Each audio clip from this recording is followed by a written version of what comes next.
फिर से गर्दा होखे वाला बा भाई लोग। सही बताओ तनी काहे कि 20 मई को 20 मई यानी आज के दिन बड़े भैया विकास राउत जी का बक्सर जिला में प्रोग्राम होने जा रहा है दोस्तों, जो कि शादी समारोह में शादियों में दोस्तों शादी में उनका प्रोग्राम होने वाला है बक्सर में। और भाई लोग बहुत गर्दा होने वाला है।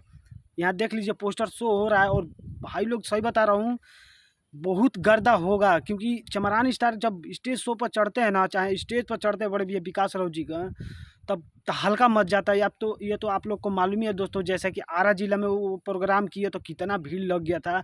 तो बक्सर में तो आप लोग को मालूम ही है दोस्तों, अरविंद अकेला कल्लू जी के गाँव में, अरविंद अकेला कल्लू जी के गांव में तहलका मचाने वाला है दोस्तों बड़े भैया विकास राउत जी, जो कि शादी शादी में जो स्टेज शो करने वाले हैं दोस्तों शादी समारोह में। तो आप लोग भाई लोग प्यार सपोर्ट बना दीजिएगा और एकदम जाके एकदम गर्दा मचा दीजिएगा भाई लोग, ताकि इसी तरह एकदम ब्रांड ब्रांड स्टेज शो होता रहे बड़े भैया विकास राउत जी का। और वैसे तो दोस्तों बहुत ज़्यादा स्टेज शो हो रहा है बड़े भैया विकास राउत जी का, पर दोस्तों इसी तरह प्यार सपोर्ट बनाए रहिएगा दोस्तों।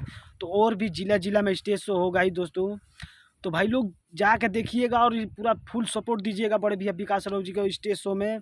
तो एकदम गर्दा मचा दीजिएगा भाई लोग, और ब्रांड ब्रांड लेवल का होगा दोस्तों। तो भाई लोग सोचा कि क्यों ना आप लोग को अपडेट दे दिया जाए, तो कमेंट कीजिएगा जरूर और वीडियो को ज़्यादा से ज़्यादा शेयर कीजिएगा भाई लोग। तो मिलते हैं किसी और न्यू वीडियो में, तो आज के लिए इतना ही। जय बाबा भीम अम्बेडकर साहब जी।